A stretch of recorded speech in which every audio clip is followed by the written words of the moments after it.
why don't I say just a little bit more about different ways of working? Yeah. Okay. So, to work with body workers, what's so lovely about them, what's so lovely about that is that, at least so far, my experience has been that they understand already that there's the psychophysical.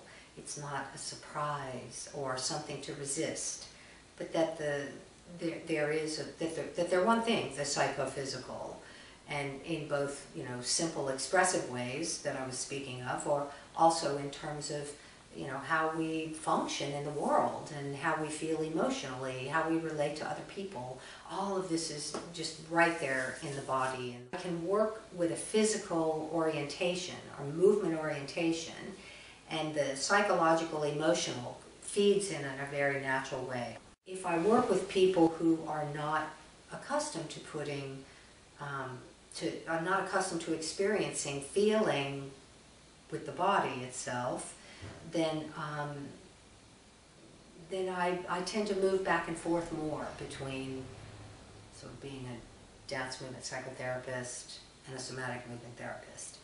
I can also work purely through the dance movement psychotherapy part, which is very, very physical. It's all enacted physically. Everything is being enacted physically, including my relationship with them. You know, when a client enters the room with me and they're a dance movement psychotherapy client, from the very first moment that I see them, the things that are said or happen are important. Every single solitary thing becomes important, significant, and relevant, you know, for me to reflect on and for me to integrate into the session with them. So it's less visible in some ways, that kind of work. It's less about the tangible, you know, the rotation and the flexion and things like that. I like doing a combination of both, and I'm also comfortable doing each one separately.